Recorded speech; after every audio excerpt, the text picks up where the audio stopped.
Hello everyone, आज मैं आपके लिए एक्सप्लेन करूंगी असुरा द मैड किंग का एपिसोड नंबर 2। तो जैसे कि लास्ट एपिसोड में हमने देखा था कि हमारे हीरो शाओ जियांग ने बड़ी कोशिशों के बाद लियाओ जी को हरा दिया, जिसके बाद उसे ढेर सारी पावर्स हासिल हुई और फिर वो अपने प्यारे दोस्त शियू से मिलने गया। शियू एडल्ट फेस्टिवल के खिलाफ था, जिस वजह से किंग ने उसे खत्म कर दिया। अपने दोस्त की मौत की वजह से शाओ जियांग पूरी तरह से टूट चुका था, इसीलिए वो एडल्ट फेस्टिवल में जाके सभी कंटेस्टेंट को खत्म कर वहाँ पर खून की नदियाँ बहा देता है। अब आगे तो हम देखते कि शाओ जियांग अपनी खून में लथपथ ब्लेड लेकर वहाँ पर खड़ा था। वहाँ मौजूद सभी लोग कह रहे थे कि इसने तो सबको मार दिया, इसके सामने तो फर्स्ट क्लास वाला फाइटर भी टिक नहीं पाया और हमारी भी कल्टीवेशन का कोई फायदा नहीं, क्योंकि हम तो इस लड़के की स्पीड को भी नहीं पहचान पाए। इधर वॉर गॉड भी शाओ जियांग पर बहुत ज्यादा भड़क गए थे। वो कहते हैं कि तुमने बहुत बड़ा क्राइम किया है, तुमने एडल्ट फेस्टिवल में आके लोगों को खत्म किया और वो भी बिना वजह। अब इस घिनौनी हरकत की सजा तुम्हें जरूर मिलेगी। जिस पर शाओ जियांग कहता है कि कमजोरों को मारना और बहादुरों को जिंदा रखना यही तो एडल्ट फेस्टिवल का नियम है और ये नियम आपने बनाए हैं, इसलिए मुझे नहीं लगता कि मैंने कुछ गलत किया। अब उसकी बातें सुनकर वॉर गॉड को बहुत डर लग रहा था। अब शाओ जियांग अरीना में मौजूद सभी लोगों को चैलेंज करता है। वो कह रहा था कि अगर आपको लगता है कि मैंने कुछ गलत किया तो आप लोग यहाँ आकर मेरे साथ फाइट करो। अगर आप जीते तो आपको मुझे सजा देने का पूरा अधिकार है, नहीं तो मेरे हाथों मरने के लिए तैयार हो जाओ। अब शाओ जियांग के चैलेंज ने कई लोगों को उकसाया था। वो कह रहे थे कि ये लड़का पागल हो चुका है, इसीलिए इस लड़के को सबक सिखाना बहुत जरूरी है, नहीं तो ये हमारे असुरा क्लैन के लिए खतरा बन जाएगा। इधर शाओ जियांग कह रहा था कि मेरे दोस्त शियू, आज हम दोनों मिलकर इन लोगों के साथ फाइट करेंगे। और तभी अरीना में पहली रैंकिंग वाला फाइटर कूद जाता है। सभी लोग उस वॉरियर से कह रहे थे कि जल्दी से इस बंदे को निपटा दो, ये एक और मिनट भी जिंदा नहीं रहना चाहिए। अब लोगों की बातें सुनकर उस फाइटर के दिल में भी जोश भर जाता है। वो अपने हीरो से पूछता है कि बच्चे तुम्हारा नाम क्या है, जिस पर वो बताता है कि मेरा नाम है शियू शाओ जियांग। दरअसल उसने अपने दोस्त का नाम भी खुद के नाम के साथ मिला दिया था। वो कह रहा था कि मैं कास्ट आयन कबीले से बिलोंग करता हूँ, जिस पर वो फाइटर कह रहा था कि अच्छा तो तुम उसी कबीले से हो जो 1 साल पहले डिस्ट्रॉय हो गया था। ये सुनते ही एस्पेरा की आंखें चमक जाती है, क्योंकि उसने शियू और शाओ जियांग के बारे में सुन रखा था। इधर शाओ जियांग भी अपनी पावर्स को एक्टिवेट करके जंग के लिए तैयार हो जाता है। वो फाइटर भी उससे कहता है कि बच्चे आज मैं तुम्हें तुम्हारे कबीले के पास भेजने वाला हूँ, जिसके बाद वो सीधा शाओ जियांग पर अटैक करने भागने लगता है। तभी शाओ जियांग ने उस पर स्लैश अटैक कर दिए थे। उस फाइटर को तो पता भी नहीं चला था कि कब उस पर अटैक हुआ और कब वो मारा गया। इधर वॉर गॉड को तो सदमा ही लग गया था। वो कह रही थी कि ये बंदा आखिर है क्या, इसने अपने दोनों ब्लेड का यूज करके एक टॉप क्लास फाइटर को चीर दिया। वहाँ पर 2 स्वॉर्ड फाइटर्स भी थे। वो कहते हैं कि इस बंदे में इनक्रेडिबल पावर है, ऐसी पावर्स हमने आज तक नहीं देखी थी। अब पूरे अरीना में लोग शाओ जियांग की ही बातें कर रहे थे। वो कहते जल्दी से जाकर राजा को इसके बारे में खबर कर दो। इधर शाओ जियांग को सारी बातें सुनाई दे रही थी। वो कह रहा था कि यहाँ पर सभी लोगों के दिलों में मेरे लिए खौफ है और मुझे उनका डर देख के बहुत अच्छा फील हो रहा है। वो गुस्से में आकर कह रहा था कि और जोर से बातें करो, इतने में कुछ नहीं होगा, तुम्हें और जोर से बोलना पड़ेगा। इतना कहकर वो जोर जोर से चीखने लगता है। उसके अंदर दबा हुआ गुस्सा उसके एनर्जी के रूप में बाहर आ रहा था, जिससे पूरा अरीना लाल हो चुका था। जो भी बंदा शाओ जियांग को चैलेंज करता वो मारा जाता। और फिर शाओ जियांग पूछता है कि क्या कोई बचा है जो मेरा मुकाबला कर पाए। तो लोग कहते हैं कि कई दिनों से यहाँ पर फाइट कर रहा है, ये दिन रात असुराज को मार रहा है, मगर फिर भी इसका गुस्सा शांत नहीं हुआ और अब तो एक भी चैलेंजर नहीं बचा जो इसका मुकाबला कर पाए। ये लड़का तो एक राक्षस है। इधर एस्पेरा शाओ जियांग से बहुत ज्यादा इम्प्रेस हो गई थी। वो कह रही थी कि एक वक्त ऐसा जरूर आएगा जब इसका गुस्सा खत्म होके शांत हो जाएगा। इधर शाओ जियांग अपने अपोनेंट का इंतजार कर रहा था कि तभी उसे पीछे से आवाज आती है कि क्या तुम ही हो शाओ जियांग। दरअसल वहाँ पर किंग वांग पहुँच चुका था। राजा को अरीना में देखकर सभी लोग हैरान हो जाते हैं। वो कह रहे थे कि शायद किंग ही अब इसका मुकाबला करेगा। अब वो सभी लोग वांग से कह रहे थे कि राजा इसे खत्म कर दीजिए, जल्दी से इसे निपटा दीजिए। इधर राजा शाओ जियांग से कह रहा था कि जब मैंने तुम्हारे बारे में सुना तब मैंने सोचा कि तुम बहुत ही खतरनाक और खूंखार होंगे, मगर मैं गलत था। तुम्हारी बॉडी तो कमजोर है, बस तुम्हारे सिर पर खून सवार है और इसी वजह से तुम लोगों को मारते फिर रहे हो। और तभी वांग की नजर उसके ब्लेड पर जाती है। वो वो कहता है तुम्हारे पास तो डबल ब्लेड है, शायद तुम वही बच्चे हो जिसे लियाओ जी किडनैप करके अपने साथ ले गया था। ये सुनकर शाओ जियांग बहुत ही शॉक होकर उससे पूछता है कि तुम्हें इसके बारे में कैसे पता, जिस पर वांग कहता है कि मैं तो उन दिनों को याद भी नहीं करना चाहता, वो सारी यादें मेरे लिए एक सजा है। शाओ जियांग क्या मैं तुम्हें टच कर सकता हूँ? तो शाओ जियांग उसे परमिशन दे देता है। अब वांग ने अपना हाथ उसके कंधे पर रख दिया था, जिस वजह से शाओ जियांग उसकी बचपन की यादों को देख सकता था। वांग बचपन में एक लड़की जैसा रहा करता था और उसके फादर एक फर्स्ट क्लास के फाइटर थे।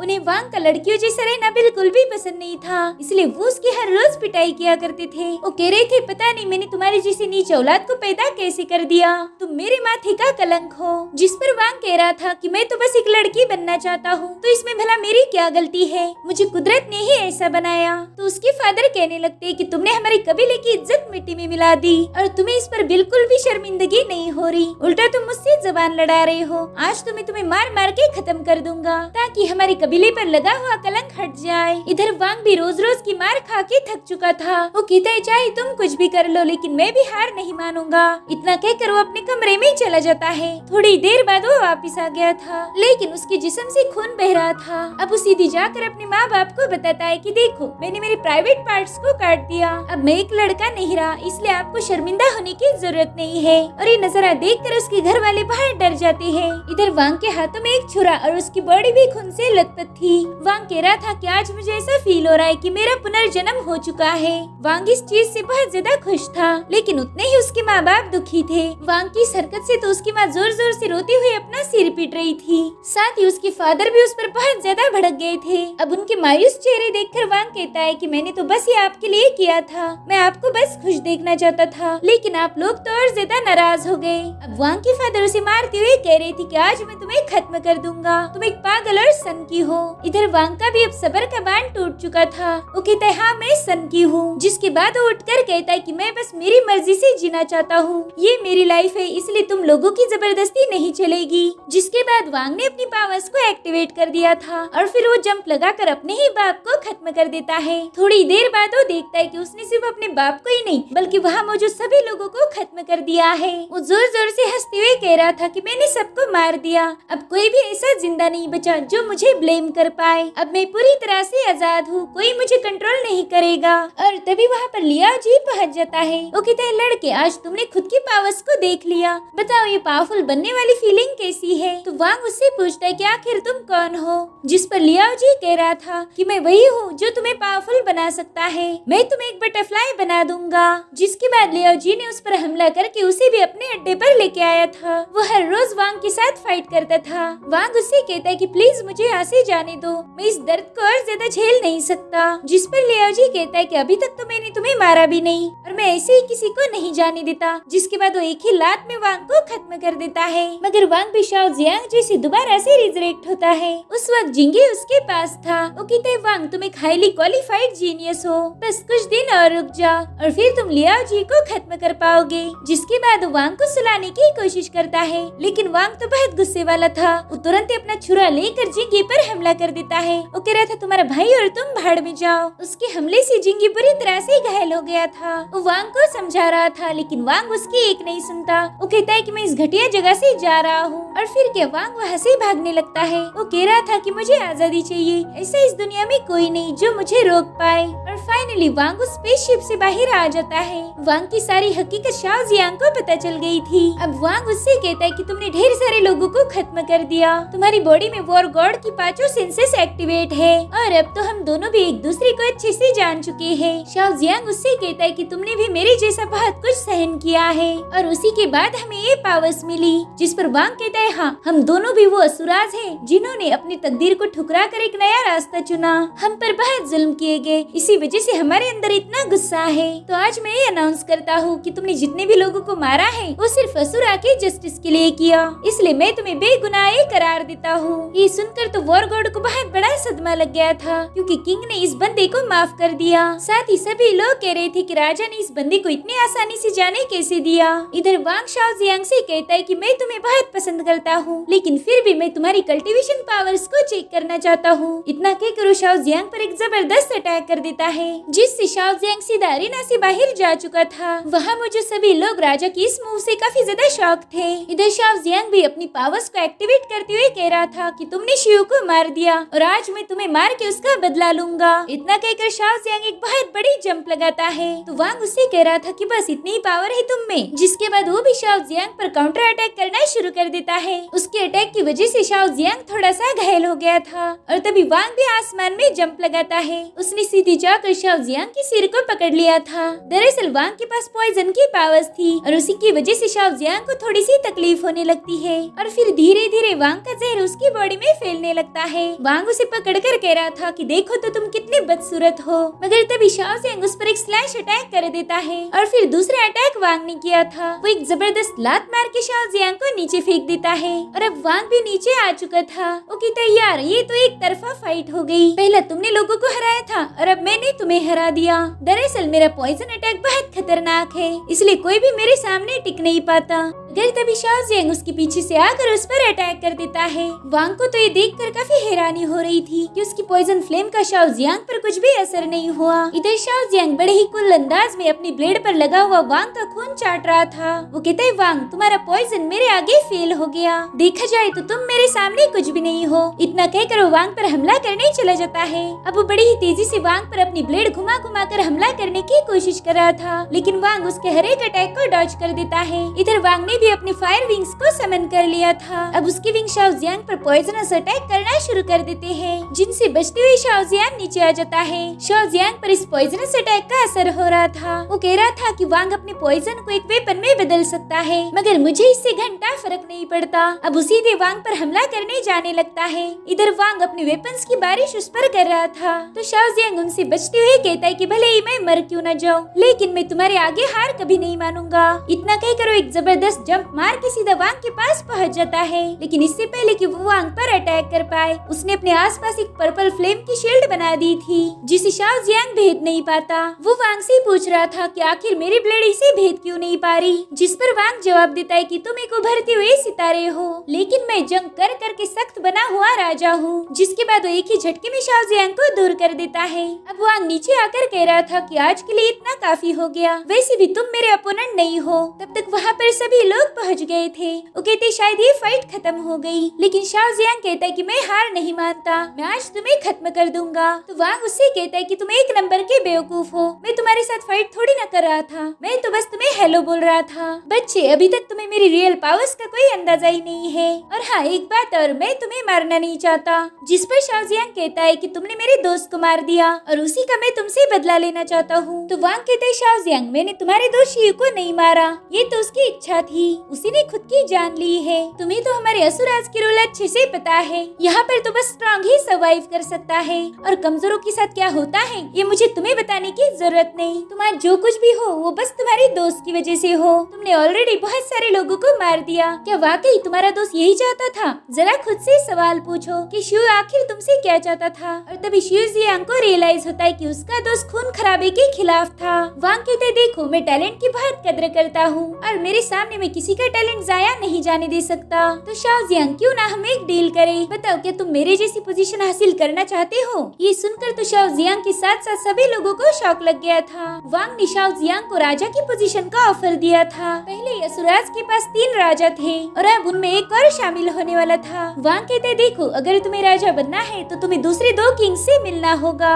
जाकर उन्हें हेलो बोलो और उन्हें अपनी पावर्स का नजारा दिखाओ। एक बार वो तुम्हें एक्सेप्ट कर ले फिर तुम न्यूट्रल हॉल में जाकर एक पिटीशन लॉन्च कर सकते हो। बस एक बात याद रखना, ये सब कुछ तुम्हारे परफॉर्मेंस पर निर्भर करता है और तुम अभी भी इतने पावरफुल नहीं बने कि तुम एक राजा बन पाओ, इसलिए जाकर पहला पावरफुल बनो। ऐसे काम करो कि लोग तुम्हें फॉलो करें और फिर एक ऐसा दिन आएगा जब तुम बन जाओगे द न्यू असुरा किंग। और अब हमें रात का सीन दिखाया जाता है। शाओ जियांग अपने दोस्त शिव को बहुत मिस कर रहा था और तभी वहाँ पर एस्पेरा पहुँच जाती है। वो छुपकर शाओ जियांग को देख रही थी। इधर शाओ जियांग अपने दोस्त के नेकलेस से पूछ रहा था कि शिव तुम्हें बताओ मैं क्या करूँ, तुमने हमेशा मुझे अच्छी सलाह दी है। और तभी वहाँ पर शिव की स्पिरिट आ जाती है शाओ जियांग उसे देखकर इतना खुश था कि वो सीधे जाकर उसके गले लग जाता है। वो कह रहा था, शिव मैं तुम्हें हर रोज मिस करता हूँ। जिस पर शिव कह रहा था, हाँ मुझे पता है, मेरे बिना तुम्हारी पत्ती भी नहीं हिलती, वैसे मैं भी तुम्हें बहुत मिस करता हूँ। चलो अब मुझे बताओ कि तुम कौन सी मुश्किल में हो, शायद मैं तुम्हारी मदद कर पाऊंगा। इधर एस्पेरा हैरान होके कह रही थी, कह रही ये तो खुद से ही बातें कर रहा है। दरअसल वो शिव को देख नहीं पाती। अब शाओ जियांग उससे कह रहा था कि मेरे दोस्त तुमने कहा था कि असुरा सिर्फ बैटल को ही ज्यादा महत्व देते हैं, बाकी कोई भी चीज उनके सामने मायने नहीं रखती। हम दोनों को भी असुरा की घिनौनी हकीकत पता है और इसे बस नियमों को चेंज करके ही बदला जा सकता है। अगर हम असुराज की परंपरा और नियम ही बदल दे तो शायद हमारा फ्यूचर अलग होगा। एस्पेरा तो ही सुनकर ही चौंक गई थी। वो खुद से ही पूछती है कि क्या वाकई ये बंदा असुराज के नियमों को चेंज कर पाएगा। इधर शिव भी शाओ जियांग से पूछता है कि क्या वाकई तुम ऐसा चाहते हो, जिस पर शाओ जियांग कहता है हाँ, और अगर मैं ऐसा नहीं कर पाया तो मैं खुद ही असुराज का नया नियम बनाऊंगा। तो शिव कहता है ये हुई ना बात, देखो तुम जो भी करो मैं तुम्हारे साथ हूँ, बस तुम जो भी करोगे उसी ना ठोक के करो। जिसके बाद वो कहता है मेरे दोस्त तुम्हारा आगे का रास्ता बहुत मुश्किल होने वाला है और तुम्हें उस पर अकेले ही चलना होगा, मगर मैं एक सितारा बन के हर दम तुम्हारे साथ रहूंगा। और तभी शिव की बॉडी एक चमकीली डस्ट में बदलने लगती है। वो कह रहा था कि इस सफर के हर एक मोड़ पर मैं तुम्हारे साथ रहूंगा। इधर शाओ जियांग उससे मिन्नतें कर रहा था कि प्लीज मुझे छोड़कर मत जाओ, मैं तुम्हारे बिना कुछ भी नहीं कर सकता। जिस पर शिव कहता है कि मेरे दोस्त जब तक तुम मुझे याद रखोगे तब तक मैं तुम्हारे साथ हूँ, मैं हमेशा तुम्हारे दिल में रहूंगा। इतना कहकर वो वहाँ से गायब हो जाता है। शाओ जियांग अपने दोस्त को दोबारा से खोकर पूरी तरह से टूट चुका था। वो अब जोर जोर से रोने लगता है कि तभी एस्पेरा आकर उसे पीछे से पकड़ लेती है। वो कह रही थी कि तुम्हें एक लंबा सफर तय करना है, इसलिए अभी से हार मत मानो। अब एक लड़की की आवाज सुनकर शाओ जियांग तुरंत ही उसे दूर कर देता है। एस्पेरा उसे कह रही थी कि मैंने तुम्हें रोते हुए देखा, इसलिए मैं तुम्हें समझाने आ गई। वैसे मेरा तुम्हें परेशान करने का कोई इरादा नहीं था और मुझे पूरा यकीन है कि तुमने जो कुछ भी डिसाइड किया है वो सब कुछ तुम कर पाओगे। इतना कहकर वो वहाँ से चली जाती है। तो शाओ जियांग भी कहता है कि चलो अब दूसरे राजाओं से मिलने का वक्त हो चुका है। जिसके बाद वो अपनी दोनों ब्लेड्स को उठाकर अपने नए सफर को शुरू करता है। वहीं दूसरी तरफ हम समंदर में बनी चांद पर एक औरत को देखते हैं। इसका नाम वीनस था। वीनस की आंखों पर पट्टी थी और वो अपनी तीसरी आंख से भविष्य देख पाती थी। वो कहती है कि असुराज का चौथा राजा आने वाला है, वो जल्द ही किंग ऑफ सफरिंग की क्राइंग सिटी में पहुंच जाएगा। और तभी उससे मिलने के लिए एक बंदा आ जाता है। वो वीनस से कह रहा था कि तुमने भविष्यवाणी की थी कि चौथा असुरा किंग आने वाला है और जब वो आएगा तब हम असुराज को दोबारा से हेवन में जगह मिलेगी। जिस पर वीनस कहती कि ये तुम्हें पक्का नहीं बता सकती, मगर ये नया राजा इसमें मुख्य किरदार अदा करेगा और साथ ही उसे तुम्हारी भी जरूरत पड़ेगी। जिसके बाद वो पूछती कि क्या सेकंड किंग विस्टा इस नए राजा से मिलना चाहती है। जिस पर वो बंदा कह रहा था कि ये तो बस किस्मत की बात है। तो वीनस कहती तुम्हारा तो पता नहीं, मगर मैं इस नए किंग से मिलने के लिए बेताब हूँ। और अब हमें एक पैलेस दिखाया जाता है जहाँ पर असुराज की सिपाही दो देवताओं को पकड़कर लाए थे। वो देवता के गले पर अपनी ब्लेड लगाकर कहता है कि अगर ज्यादा शोर मचाए तो यहीं पर काट दूंगा। जिसके बाद वो असुरा अपने राजा यानी विस्टा को बता रहा था कि ये दो देवता हमें और मिले हैं, पता नहीं ये देवता हमारी जासूसी करना कब बंद करेंगे। जिस पर किंग विस्टा जो कि एक लड़की थी उन गॉड्स को घूरने लगती है और फिर उसने एक गॉड को मारने का इशारा कर दिया। जिसके बाद उसी गॉड का मांस विस्टा को सर्व किया जाता है। वो कह रही थी कि मांस जितना फ्रेश हो उतना ही मजे का लगता है। अब विस्टा को उसकी सर्वेंट बता रही थी कि अडल्ट फेस्टिवल में एक बहुत ही पावरफुल असुरा बॉय आया है,